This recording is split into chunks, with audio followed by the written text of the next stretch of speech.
Welcome back everyone. On today's Path of Exile build shenanigans, fistings are gonna be handed left and right. Yup, you heard me right. Fistings, as we're gonna be playing with hollow palm technique, which means we ditch the weapons, the gloves are off, and as such half the screen goes boom every single time we clap. As a little warning, I must admit that this build is a bit expensive, mainly because I wanted explodey chest in it, but also because at least 6 out of 7 pieces of our equipment need dexterity, alongside the usual life, resists and other build enhancing stuff. We're also using 2120 gems and other pricey stuff, so keep that in mind if you decide to play this clapper. As always guys, if you end up enjoying the content, be sure to drop a sub and rate the video. We are close to 400 subbers in the channel, and with your help we may get there sooner than later. Anyways, with that said, let's talk about ripping and tearing everything we come across. We are gonna be playing Consecrated Path as a Chieftain, and I chose the Chieftain for the fire conversion, fire enhancing notes, and most importantly, the free 100% fire resistance. And I did this because I wanted to ease out the gearing process as much as possible. With hollow palm technique's rules of no gloves, no weapons, we're gonna have a little adventure gearing the character, so any bit of free resists is good in the book. Besides that, the Marauder starts near the dexterity side of the tree, and we absolutely need to travel there because we want to maximize the dexterity in order to one-tap most of the stuff we come across. There is one issue with the character though, and that is the mana sustain. Consecrated Path is kinda jank and mana leech doesn't seem to be working 100% of the time. More often than not, I found the character default attack swiping at the air because he simply will not leech mana despite striking enemies point blank. Thanks to that specific hurdle, I was unable to get Zeros on Awakener level 8, as I was unable to sustain the mana. And I know that sentence will turn away some of you guys, which is why I decided to compensate the gameplay a bit with other bosses, namely an owl, which you'll see in a bit. The character is good for most content, it's just that the mana leech issue really puts a dent in my plans. Anyways, if that statement didn't push you away from the build, let's move on with the build guide and take a look at the skill tree, which looks like this.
Alright, so to make this build work, we need a one with nothing duel in order to spec in the hollow palm technique, and that is the backbone of this entire character, so there is no replacing that fact. Personally, I advise that you go for one with either a fire or an elemental resistance penetration corrupted implicit to min-max this character even further. Next is the chest, and I absolutely recommend, advise, patronize, suggest, whatever, going with an exploding mode chest, as we want to minimize death effects since we are playing melee in the league where standing still is a death sentence. This chest, besides the explosion mod, comes with life, a resist, and if possible dexterity. Mine had the open suffix and I crafted the dexterity, so whatever amount of it you can get, it's fine. Moving on to your head bucket, we want either an elder or a warlord influenced helmet because we want either area damage or elemental damage, alongside life, a resist or 2, and dexterity. My helmet came with intelligence, but this build only needs 93 total intelligence, so don't worry if you don't get intelligence in the helmet.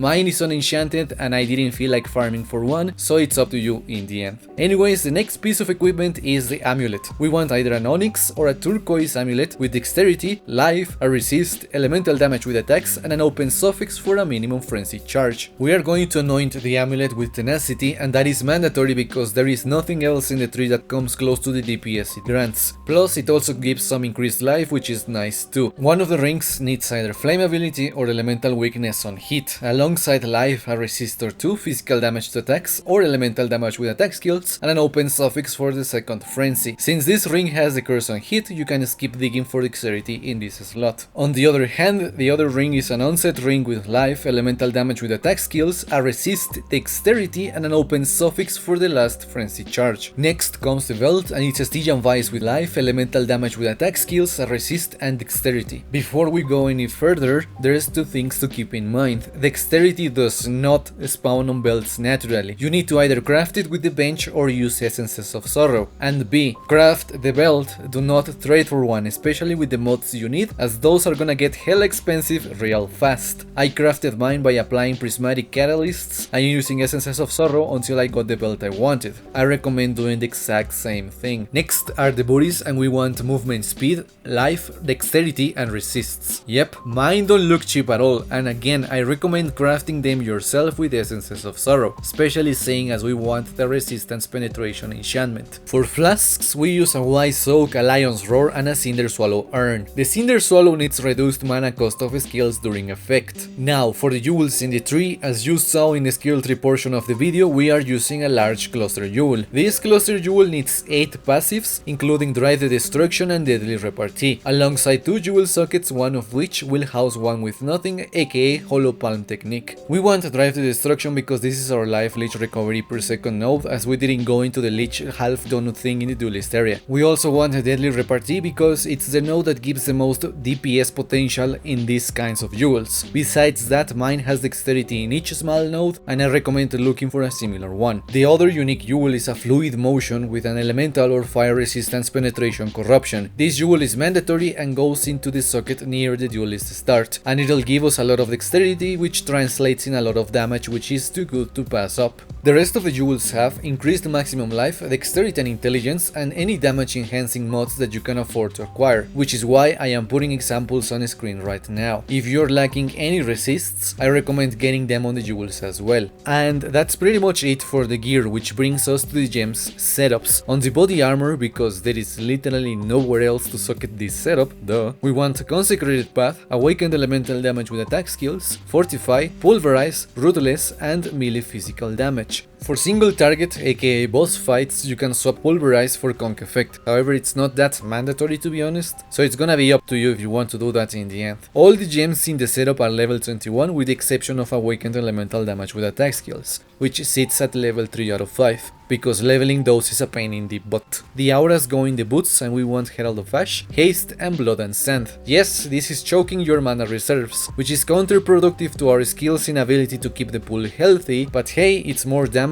and who can't say no to more damage, am I right? On the helmet, we're gonna have an Ancestral Protector, Baal Ancestral Warchief, Way of Conviction, and Combustion linked to the 3 gems. We use the Way of Conviction for single targets, so don't worry too much about casting it on every single pack you come across. On the last 2 slots, we want a Blood Rage and a Flame Dash. And with that said, we are done with the gems. Now come the thoughts and opinions on the character. To be honest, it was one hell of a ride. Leveling with this setup is an absolute blast. I was done with the main story in roughly 4.5 hours. I did the crew lab right after the normal lab, and I died 23 times in total as of me making the video. It's one hell of a character. Hilarious even, as most trash mobs die in a single hit. With Explodey Chest, that means that any stragglers die to the explosion and explode as well. Clearing maps is pretty smooth. The character was a blast to play, as I said earlier. Everything was dying relatively fast, until I decided to tackle Sirius on Awakener level 8, as I couldn't do it. I did his Guardians with relative ease, but the big boy himself was a no-no. And the reason as to why is the stupid mana leech with Consecrated Path. I don't understand how, why, or what is screwing with the mana leech of the skill. We deal a freak ton of damage per hit. We should be leeching that mana back immediately, but in practice it turns out that we don't, and that screwed me royally in the last phase of Sirius, where the last 6 deaths of the character came from. However, the other bosses in the video were done flawlessly and with relative ease. While you could argue that the owl doesn't look that scary, especially as it's a 180 something depth owl, I still got his ass clapped, and that's a W in my book.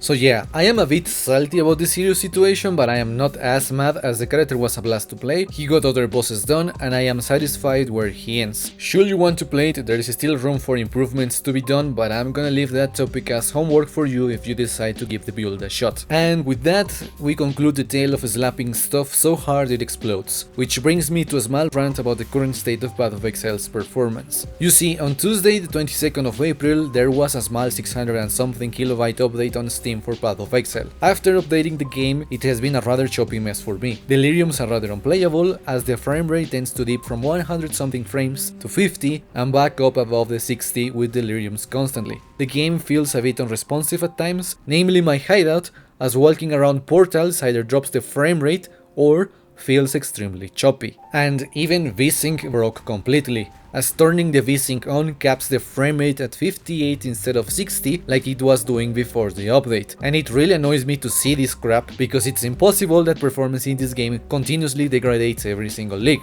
It's frustrating to think that in a couple leagues my PC's hardware isn't going to be enough to keep running the game smoothly. I love Path of Exile, but I don't like it when it craps out. And lately it's been crapping out rather frequently. I don't particularly like Delirium, which is why you barely see any Delirium related stuff with the builds, but these performance issues really reinforce my disdain for the league. Because of that, and since I am a bit dry on build ideas, I'll be jumping into Battlefield 4 for the next video, but we'll be back on Path of Exile afterwards. I recently reinstalled the game and had a blast playing, and I feel like sharing some of that funness in the channel. So don't flip your desk if you don't see Path of Exile in the next video. So yeah, that's it for today's content. If you got to this point and aren't subscribed yet, hey, I'm just saying it's free and you're helping the small YouTuber grow, which is wholesome. Anyways, I hope you enjoyed today's video, and I'll catch you again on either Battlefield 4 or PoE pretty soon. Take care, have a nice day, and peace out.